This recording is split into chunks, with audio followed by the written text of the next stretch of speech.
Pushkin. A few weeks ago, when the leaves had just started to turn up here in Hudson, one of our Revisionist History producers, Ben Nadaf Haffrey, came by the offices of Pushkin North. In the grand tradition of Revisionist history, he'd recently been flying around the country working on a story when an unexpected encounter got him thinking about something entirely different.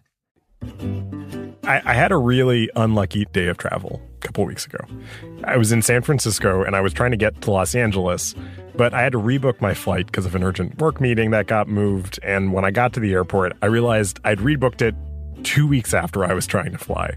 And I was trying to save money. I got the cheapest ticket possible, so I could not change the flight. And so I just had to rebook on the cheapest flight I could find, which was a Southwest flight from San Francisco to Los Angeles via Las Vegas, which makes no sense. No sense. Absolutely no sense. No sense.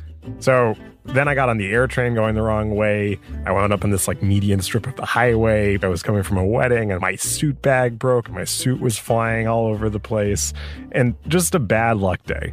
But, I made the flight, wound up in Vegas, and they have all these slot machines in the airport. Just a dreadful airport, as you've recently pointed out. This was my first time in Vegas, and I had exactly $1 in my pocket.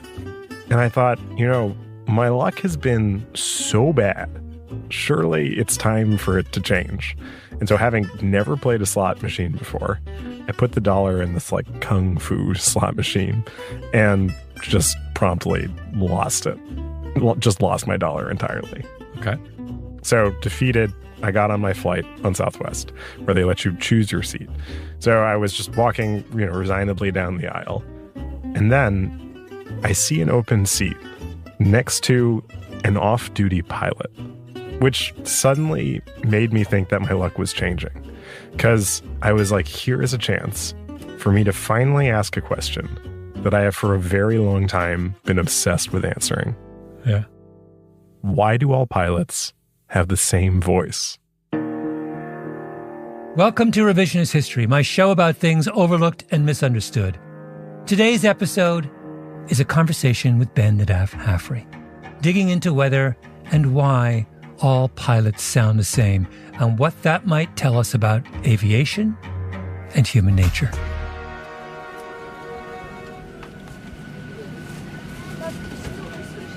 All right, so I'm on this unnecessary flight from Vegas to Los Angeles, and I'm sitting next to an off-duty pilot who I later learned was named Rob. Wait, how do you know he's a pilot? So he's a pilot because he's got the epaulettes on his shoulder, the stripes, short sleeve button-down shirt, and also a lanyard that said Pilots Association or something like that. Dead giveaway. Yeah, you could tell immediately. So I see my golden opportunity, and I ask Rob about pilot voice.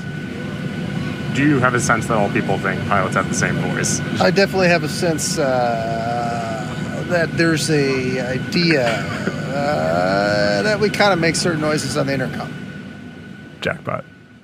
It's this. I guess my first question to you is: Do you share this sense? If I were to ask you, what does a pilot sound like? Is there a voice in your mind? 100%.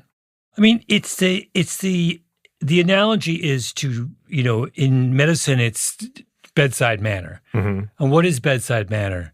A lot of bedside manner is just the way in which the doctor addresses you. But I don't feel like there is a doctor's voice in the same way as there is a pilot's voice. No. I think there's a cultural understanding of what a pilot sounds like that doesn't exist for hardly any other social role. I mean, so I was thinking about this. You have all these pilots in the media, like Quagmire on Family Guy. Good afternoon, ladies and gentlemen. This is your captain, Glenn Quagmire. We're looking at about a 4.5-hour flight time today. Giggity. Or Matt Damon on 30 Rock. Well, folks, from the flight deck, it looks like it's going to be about another half hour, and then we'll be on our way.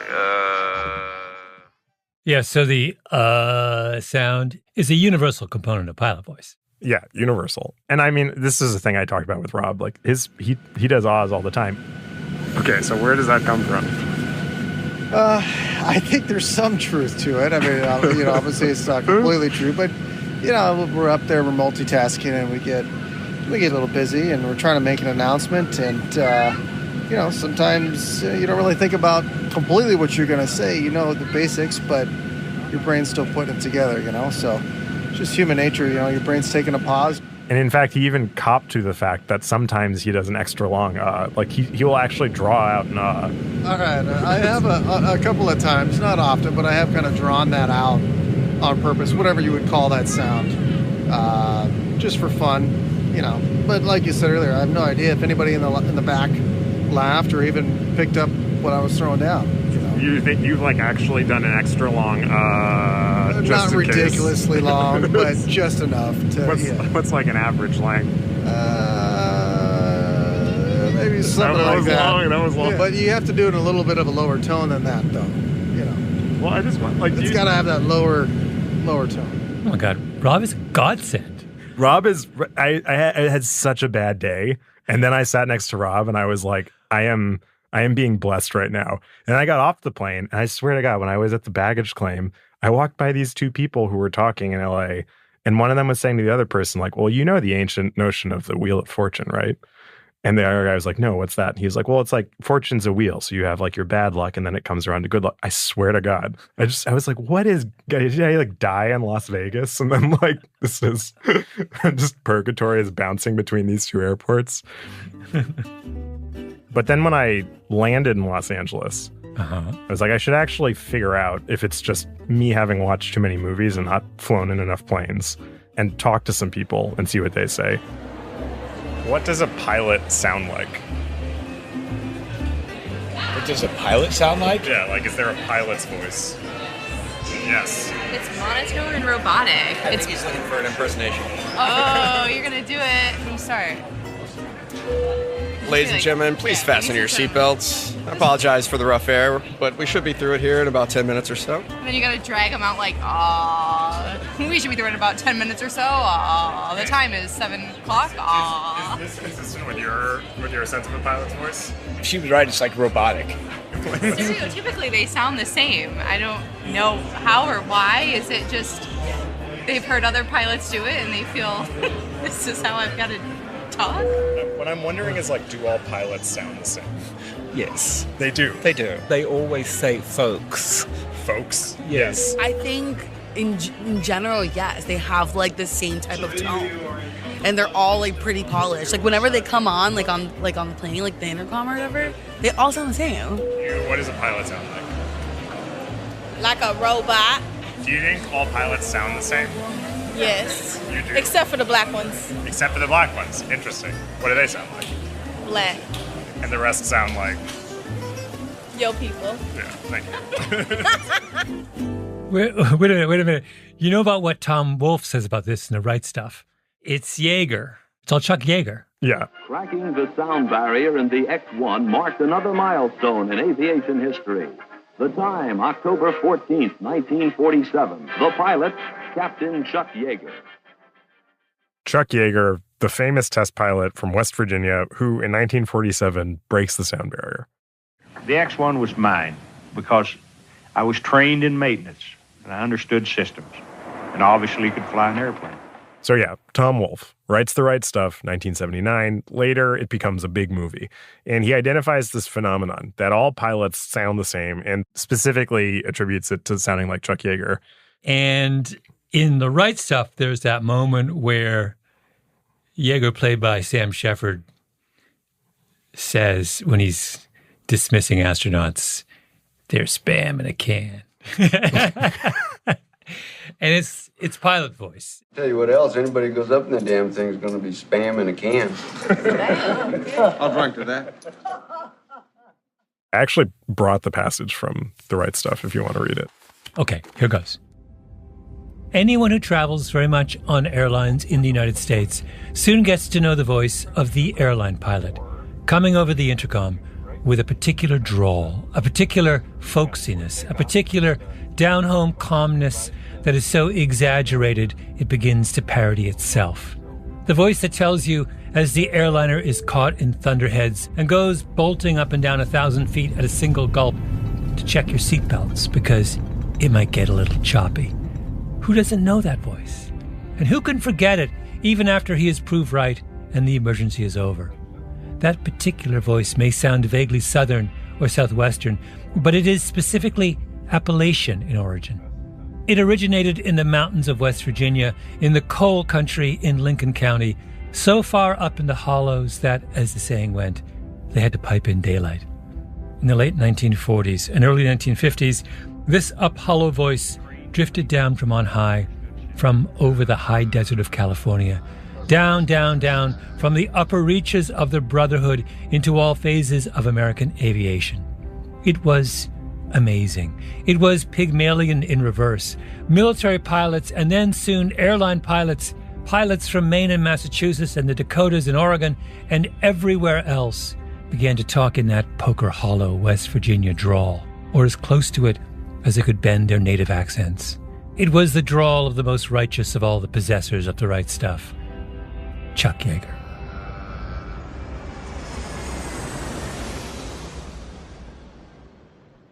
Tom Wolfe is so just amazing. So good. He's just, it's just like, Tom Wolfe is just the best. Yeah. And I like that he's just, he was not in airports asking everybody if they agreed that all pilots sounded this way. He was just like, yeah, I got it. But I don't actually think that's a sufficient explanation. Okay. For what pilot voice is. Partially because, like, when was the last time you listened to Chuck Yeager? I don't think I ever have. I only know Sam Shepard. It's not the pilot voice. Source pressure still 15 seconds. I'm getting okay now. I got all the, I'll turn the Stilgraph data switch off. I believe there's some essential Yeagerness that is preserved in the pilot's voice, but it's not like a note for note replication of that thing. I'm as interested in word choice. So folks is clearly huge. There's I have someone at LAX also pointed this out specifically. What are other vocabulary choices that are central to pilot voice? Well, I think the euphemisms are huge. Yeah. So the near miss, bumpy air, choppy air. Diminutives, a little bit of turbulence, got a little bit of. Yeah. It's not lackadaisical, but it is. They do want to signal that these problems are so trivial that they can barely muster, normal levels of enthusiasm to. Yeah. It's just everything's just kind of. I've seen it all before. Yes. Kind of. Yeah. There's Can I do a little thing about the evolutionary basis for pilot voice? Yeah. So, stress. One of the things that stress does is raise your voice. Right?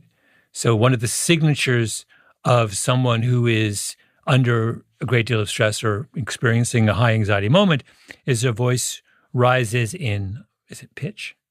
It's also probably like, I bet your vocal cords tighten and then you become less resonant. Yeah. Also, I would suspect. There's, and so we're conditioned evolutionarily to interpret somebody with a kind of a high, fast speech cadence as being terrified. So the pilot necessarily has to be the person who speaks slowly and low if he's trying to communicate calm. You think people are you think people are making hires based in part on whether or not you have the right pilot voice? 100%. We already know that in every other job, some aspect of physical presentation matters hugely in who gets hired or not, right?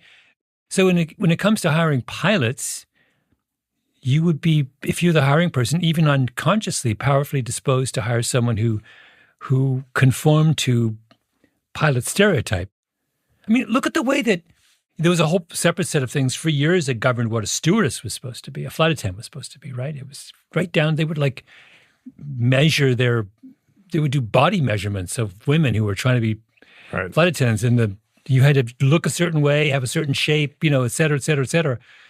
We don't think that applies to pilots, the one actually flying the plane? Well, like a lot of the pilot voice thing, the first thing people say is it's just the speakers. And then the second thing people say is it's because they're all white guys. Yeah. The most hierarchical institutions in our society are still all dominated by white guys, particularly tall middle-aged white guys. That's what CEOs are. That's what pilots are. That's what neurosurgeons are. That's what, presidents are. That's what, it could go on. It's like... Yeah, the same stereotyping and bias is applied in piloting. And it is statistically true. Like, Like about 95% of pilots are white and about 95% of pilots are male, at least as of 2022 numbers. That is changing, but historically it has always been a very white male profession, and it continues to be so. But like not every white guy sounds the same. And similarly, a lot of pilots were in the Air Force, but not every veteran sounds the same. So this has some explanatory force, but not total explanatory force. There's still some weird extra kind of convergence happening even within this group. So this is where I think this all leaves us. There is an idea, at least, that there is a pilot voice. Tom Wolfe says it's Yeager, but I really don't think it's enough to say that all pilots are imitating Chuck Yeager.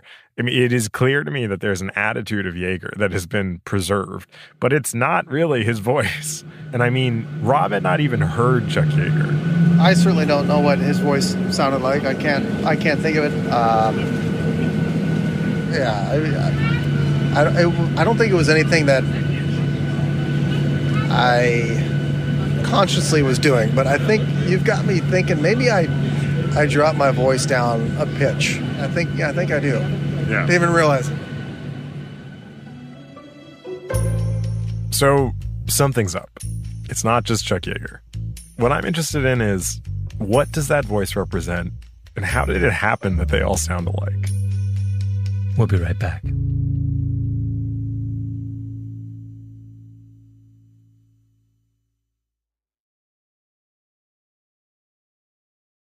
Can I do another analogy here? Yeah, please. So I was thinking about this as you were talking, which is there's a whole literature on contrition in the cases of accused criminals. So you're in court, you're making your statement, or you're talking and the jury's listening. One of the things that juries weigh the heaviest is whether or not they feel like the accused is displaying contrition. Right? They have an expectation. There was an expectation about a certain mode of self-presentation. Now, no one really knows what contrition looks like. There actually isn't. We know what happiness looks like. We know what anxiety looks like. We know what anger looks like. We don't really know what contrition looks like. All we know is that contrition is really, really, really important. And in its absence, juries deliver much harsher penalties, much more likely to call you guilty, or the judge is much more likely to give you a long sentence. So there's a feedback loop between the party that's giving a presentation and the party that's listening. And I wonder what the pilot is expected to communicate is competence and reassurance, right? Now, do we have a formal definition of what those things are? Not really, no, not any more than we do for contrition. But that doesn't mean that we don't spend a huge amount of time communicating it. And we kind of know it when we, it's this vague thing that we know of when we see it. People certainly can say he did not, you hear all the time, juries saying, he did not seem contrite, right? Anyway, this is all like a long way of saying this. There is this I agree with everything I say. I would add this, that it's a loop with the audience expectation. Well, so there are these clear ingredients in the pilot voice as it's used by pilots and expected by passengers. You got the drawn-out ahs, the slow pace, maybe a bit of southern drawl. But I want to get into the mechanisms by which a whole profession could converge on a specific voice. So I talked to this speech psychologist, Jennifer S. Pardo, who's the director of the Speech Communication Laboratory at Montclair State University. Called her up, said, I want to talk to you about pilot voice. Ever hear of it? I actually asked my husband about it yesterday. He used to actually do flight training for a while, just, as a hobby. And he said, oh, yeah, there's definitely pilot voice. What did he? And he's like, oh, yeah, it's totally from Chuck Yeager. Yeah, he definitely felt like there was, I wouldn't say pressure, but he definitely felt the need to get into this mode of speaking when he was in flight training to show that he was part of the group here. I was like, really? Why did you never tell me this? So Jen specifically works on something called phonetic convergence and also communication accommodation theory, which is basically, it's a theoretical frame for a thing that most of us experience. Like you go to London, as an American, you're there for 2 weeks, and by the end of the 2 weeks, you start there's some British mannerisms work their way into your speech. Communication accommodation is the study of what the mechanism of that is, how you sort of modify your way of speaking to belong to an in-group or to distinguish yourself from an out-group. And for pilots, it's something that could be happening basically unwittingly because of how much else they're doing in the cockpit. So research in phonetic convergence is trying to really pinpoint some of these internal cognitive mechanisms and how they play around with each other. And this idea of cognitive load and multitasking, right? If it's an automatic process, it's something that would be harder to suppress when you're multitasking. Jen studies this. So she actually looked at like roommates who live together in college and does the way they speak converge over the course of a semester, which often it does. But she said an interesting thing, which is we tend to think of communication as a one-way thing, like broadcasting functionally, but it is a two-way thing. So half of it is how you're communicating, half of it is how you're being perceived. Like if you really were to look at it, like really, really look at it, like take a recording, compare the recording, right, to other recordings, put it in a scientific setting, in a scientific experiment, you'd probably find more differences than similarities. But the similarities matter maybe more, right? So there is this other thing going on where socially or psychologically, because we believe it to be true, we look for evidence that it's true every time we hear it. And if we don't get the evidence from one aspect of the way the person is talking, we might see it in another aspect of the way that the person is talking, right? If it's not there in the vocabulary, it might be there in something about the sentence structure, or it might just be that they all went, right? It could just be one little thing that they're all doing, and we're like, okay, they did it, right? They did the thing. I do think that is a crucial element to the pilot voice thing. Of course, it's not true that all pilots have exactly the same voice, but insofar as the majority of people I've spoken to, most people you come across on the street, if you ask them this question, what does a pilot sound like, have the same voice in their mind. Some of that is just projection. And I think it's projection from a place of needing security, having the question in the back of your mind of your pilot, that Tom Wolfe question, like, do they have the right stuff? Yeah.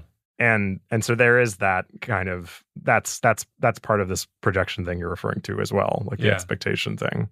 But it's interesting because you see and interact with flight attendants, but you typically do not see the pilot until the plane has safely landed.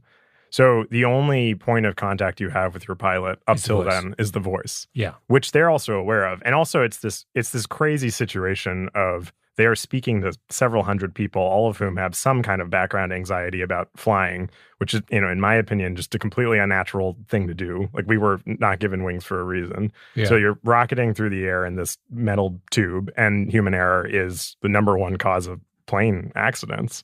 So you only have the pilot's voice as a way of judging how competent this person is at their actual job, which is something they also are aware of.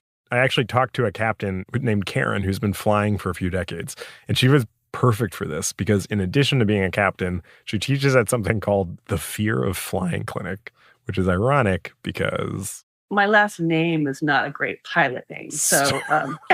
You want to share your last name? My last name is Stahl, and even though there's an H in it, it sounds the exact same, so... People will hear it. So I never say this is Captain Stahl. I always say this is the captain speaking, but I always break that up just so that if there is someone back there who's feeling, nervous about flying, they're gonna be like, okay, that's a sign. I got to get out of here. Captain Stahl. Yeah, that's really unfortunate. I think it's hilarious. Captain Stahl, airline pilot, also an expert on why people are terrified of flying, something she can empathize with because she herself really dislikes public speaking. Can I ask, when you were starting, did you feel when you made your first PAs, okay, I know what a pilot's supposed to sound like, and how do I do my version of the voice? Or how conscious were you of this thing? Oh, I was terrified because I would imagine everybody's listening, tuned in and going, oh my gosh, who is that? And her voice doesn't sound like what I'm expecting up there. And And also not even just that, I just wasn't comfortable with a microphone in my hand. So I guarantee you my voice was not reassuring when I was making my first PA because I was too nervous. I was very comfortable with the flying part, but not with the making PAs. I would also say it's always male that you hear as a pilot voice when somebody's talking about the pilot voice. So that's one thing about being a woman in this job is trying to get that voice out there for the girls and for the boys, for just people in general to know it's not all just guys flying the plane. She has a great voice, doesn't she? She does have a great voice. She's funny too, though. I wonder is what, like, do we like the fact that she seems to have a little bit of a sense of humor? I think we do. Yeah, I feel like there is a certain kind of humor that's not trying to make you laugh, but it shows that the person finds the situation amusing. It's like more a reflection of the fact that they're kind of bemused by everything than that they're, trying to be a comedian or something. You want somebody who's got like a pretty upbeat view of the world and is unharried. Yeah. That's right. Yeah. She has that is that kind of one eyebrow slightly raised. Yeah, like she gets what's funny about her name, for instance. But where it leads me is it does seem like there's an awareness in pilots that you have to communicate competence, sound like a pilot, because you're answerable to the people in the back who don't have any other way of telling if you're doing a good job. Like they don't know at all what it means to fly the plane, right? Yeah, yeah. And then in terms of conveying to people, one thing that I've found, it's very helpful for people to hear your voice when there is turbulence, because people just want to hear your voice and then they can go like, oh, good. So for me, it's just trying to be natural and comfortable and making PAs that are reassuring to people. That's the goal. It's going to be more what the message is and the tone of voice so that it's not something that's going to make somebody fearful just in the fact that if my voice sounded fear-inducing in some way. But then the question I had after Jen Pardo and Captain Stahl is, how are all these pilots arriving at essentially the same answer for how to convey these basic assurances with their voice? And I talked to a pilot who said that everything in flying is either technique or procedure, and that most of flying is procedure, including, when you're descending, you call out the altitude at certain points, or when you put the gear down, you say gear down. Mm-hmm. It's like you say a specific thing at a certain moment. That's procedure. Technique is things like we have to lose altitude. There's a number of ways a pilot could do that. But also it's communicating with your passengers. There is no script or set of things that you have to do when communicating with the passengers. Like for some things, there are guidelines or samples of what you might say, but it's not so strictly prescribed as other parts of flying are. So part of what I think is going on here is these are intensely rule-bound people who are used to following standard operating procedure in nearly everything that they do. They know it's a really high-stakes job. They know that communicating with the passengers is a really high-stakes thing. And so when they speak to the passengers, it's like it's procedure masquerading as technique. And they're actually in their minds like reaching for, what does a pilot sound like? What does a pilot say? This sort of thing that's totally unnecessary, but is a kind of competence theater. So why is Tom Cruise allowed to break all the pilot rules? Why is Maverick allowed to? In general, though, Tom Cruise, even in Mission Impossible, he instead of playing the kind of cool, calm, unflappable, he's always sprinting madly from one thing to the next, and but it's a persona that he brings to one movie after another, including his pilot roles, where he gets to deviate from what we normally. He's a hero who gets to. He's essentially a jackass in these movies. Well, Tom Cruise plays Tom Cruise. I mean, that part of it is you just know it's him in every role, and there is this kind of. I remember there's one. I forget what movie they were reviewing. I think it was a New York Times review of a Tom Cruise movie. It was this has nothing to do with the pilot thing, but so much of the cultural narrative around him right now is he's the last movie star. He cares so much about movies. He's going to do all his own stunts and get us to come back to the theater just by his charisma. because he has that thing that we've lost from our culture and all of this, Marvel movie mayhem. But the fact is, Tom Cruise used to be really charming. Like, it used to be in the 80s, I feel like 80s and 90s, Tom Cruise was really charming on screen. And now he is functionally just a Marvel movie, but in human form. Like, he does the Marvel thing, but just with his own body as opposed to with VFX. He just is kind of an impressive athlete. Well, but this does tie into what we're talking about, because a key part of his persona is visible effort. Yes. Right? Yes. Whereas what we want, pilot voice is about invisible effort. No, yes. The pilot never lets on that he never says, folks, we got an intense next 10 minutes. I'm not going to talk to you because I'm going to be so overwhelmed with what I'm doing, but we're going to try really hard, and I think we're going to pull this out. Like, gotta go. Like, Tom Cruise essentially is saying, can't talk now, gotta go, gotta solve this problem ahead of us. 100%. Right? Like, all right, I'll talk to you later. Whereas, like, that's the antithesis. It's only he's allowed to do that. Everyone else has got to do pilot. I think that's true. And also, I think this is part of what's going on with one explanation for it is they get all the information that they're reading out to the passengers, all the unnecessary information nobody cares about. Like, oh, that's like too many knots. I wish there were fewer knots and wind in New York City. Like, they are translating it in some cases from whatever code it's in, and they're thinking, and they don't want to let dead air happen. So they just stretch out the So the is when some sort of mental effort is taking place, but it's not being disclosed. Oh, I always assumed the was just a deliberate affectation to suggest that they are in no hurry. I think that's what it is, but it also fills space when they are doing something else. Yeah. So So I think there's a few things going on with the I think a lot of it is this communication accommodation theory thing. It's like, that is, you're doing with your voice, I am part of an in-group. And you notice, I mean, a lot of people I asked about the pilot voice thing, they're like, well, it's just the speakers. It's the phones and headsets and the speakers. I don't think it is true that thins out the voice, but everyone you hear on a plane is speaking through the same speaker, the same technology, and they don't all sound the same. So I think there's a kind of like the pilot also only with their voice. It's like vocal epaulettes. Like, they've got to show with their voice that they are not other crew members. And then it's us also, orally auditioning them of like, can you fly this thing? Yeah, I've got a few more questions, but let's take a short break, Ben, and then we'll be right back.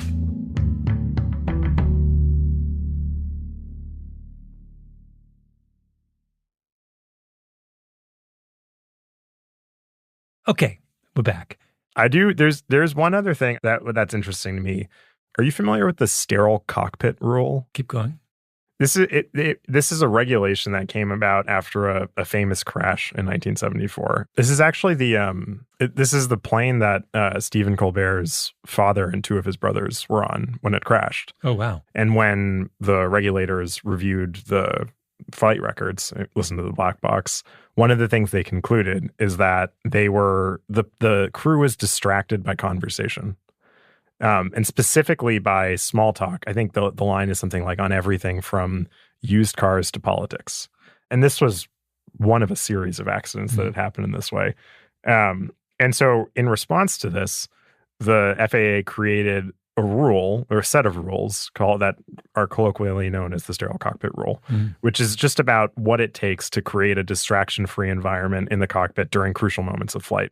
To this day, most of the violations of the sterile cockpit rule are conversation. So there's like this is one citation. This very senior captain was about to leave on a scuba diving trip and talked nonstop to his female jump seat rider upon discovering she was also a diver. This altitude deviation could have been prevented entirely if this particular captain had paid attention to his job and observed some approximation of the sterile cockpit below 10,000 feet. This, I think, feeds into the technique versus procedure thing of, if you are a pilot, you are aware that even though what you say to the passengers is not scripted and rule-bound, your communication is an incredibly high stakes thing, which I think is another factor in why you might sort of subconsciously reach for a cultural script about how you should sound and what you should say. And it's partially because, this is your captain speaking. So much of the voice is about projecting authority over this mini society in the air. Yeah. And made even more pronounced by the fact that post 9/11, now the pilot's not allowed to leave the cockpit. So pre 9/11, you saw the pilot, he was often standing by the door when you came in, and he was most definitely there when you left. And sometimes one of them would come back. I remember they would come back mid-flight, say hello, walk around. Oh, yeah. I mean, so he was, but he was very much, he's also in character in those moments. Mm-hmm. He's in that uniform, and he's dispensing the same kind of aw shucks reassurance and wisdom. Right. But the disembodied voice is a really modern, it's the last 20 years. That's really interesting. That would suggest that there's more pressure. Theoretically, there would be an increase in pilot voice in the last 20 years. Or at least it would explain persistence of pilot voice. Right. Even as it becomes a more diverse profession. Yeah. Right. It persists because that's all it got. Right. Yeah. I wonder if it's a crazy time to be flying right now. The past summer was a historically bad time to fly. There's all this nutty weather. There's all these delays. There was the New York Times investigation that showed near misses are happening way more often than anyone thinks. And then a Washington Post investigation a week later that said thousands of pilots are claiming disabilities to the VA that if they were disclosed to the FAA would make them unfit to fly. So it feels very much like flying is a house of cards right now. It's not dangerous. It is not actually dangerous to fly. It's statistically quite safe to fly, but it is a highly pressurized moment in flight, which is why I think it's kind of an interesting time to think about the pilot's voice thing. There's a lot of pressure on that voice right now. There's also a really big pilot shortage, and then there's also the rise of AI simultaneously. And there are companies that are basically trying to replace pilots. And I was reading this NASA presentation that raised the question of whether we should automate pilots, because human error is once again the number one cause of flight accidents. And what he concluded was pilots may cause problems, but they also, through their human ingenuity and their ability to basically have the right stuff, can fix problems too. And a lot of flying is already on autopilot. So when you really need a pilot is when something unexpected happens, when your luck changes and something goes totally wrong. Which, brings me to the last thing I want to play you today, which is, have you ever listened to the flight deck audio of The Miracle on the Hudson of Sully communicating? No, I never have. It's not him communicating to his passengers, but it is him communicating from the flight deck. This was the famous emergency landing in 2009 when Captain Sully Sullenberger landed his Airbus A320 in the Hudson River after some birds got caught in the engines. And to me, it illustrates the ideal that I think the pilot voice is in its essence conveying. Not a Chuck Yeager impression or some classic male stereotype, but a human ideal about our ability to solve even the hardest problems under the greatest stress. This is Cactus 1539. Hit birds to lost thrust on both engines, returning back towards LaGuardia. Okay, you need to return to LaGuardia. Turn left heading up 220. 220. Sorry, stop your departure. It's got emergency returning. It's 1529. He bird strike. He lost the thrust in the engines. He's returning immediately. Cactus 1529. Which engines? He lost thrust in both engines, he said. Got it. Cactus 1529.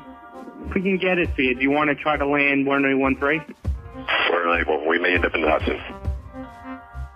All right, Cactus 1529. It's going to be left traffic to runway 31. Unable. The unable fantastic I'm sorry, Dave, I can't do that. Is the robot voice. That's 100% 2001 A Space Odyssey. Unable. I'm not sure we make any runway. What's over to our right? Anything in New Jersey? Maybe Teterboro? Okay, yeah, off your right side is Teterboro Airport. Do you want to try to go to Teterboro? Yes. Teterboro, Empire. Actually, LaGuardia departure guy, emergency inbound. Hey, guys. Cactus 1529 over the George Washington Bridge. Wants to go to the airport right now. Wants to go to our airport. Check. Does he need assistance? Yes. It was a bird strike. Can I get him in for runway 1? Runway 1, that's good. Cactus 1529, turn right 280. You can land runway 1 at Teterboro. We can't do it. Okay, which runway would you like at Teterboro? We're going to be in the Hudson. I'm sorry, say again, Cactus? We're going to be in the Hudson. It's just, he's so awesome. It is incredible. That's just unable. The unable is my favorite. Unable. And just in case any listeners aren't familiar, the end of all this is that Sully lands his plane in the Hudson with no fatalities. So it's an incredible artifact. And I think it takes us back to where we started today. You might get unlucky, misbook your flight, rip your suit bag, lose your money in Vegas, get a bird in your plane engines. But if all else fails in this crazy overtaxed system we're stuck with right now, you could still get lucky with the right person flying the plane, no matter what their voice sounds like. The one thing I couldn't stop thinking about, Ben, throughout this whole episode is whether you have a good pilot's voice. Well, yeah, someone in the airport said she thought that, I asked her what does a pilot sound like. She was like, you sound like a pilot. And I really don't think that I do. But do you think you have a good pilot's voice? Do I think I do? I do too much, too many volume shifts. Yeah. So it's not, I need my hands as well to communicate properly. There's all kinds of reasons I think I would fail as a pilot, those being the principal ones. Yeah. I think I would chiefly fail at flying the plane. I flew a plane only once, and in the presence of an experienced co-pilot, and my co-pilot was a rabbi who flies on the side. And I have to say, the only thing more reassuring than a kind of Chuck Yeager person next to you is a rabbi. Because he comes from a tradition of intellectual rigor, and you feel like if there is something obscure that he would need to know about the plane, you feel like he would know that. This is like the Talmudic theory of flying. It's the technique versus procedure thing again. Rashi said this about, flying in bad conditions, and he knows that. That's amazing. All right, well, thanks for this, Malcolm. All right, Ben. Oh, I have one last bit of Rob to play us out. Any pilot voice sign-offs? Ooh.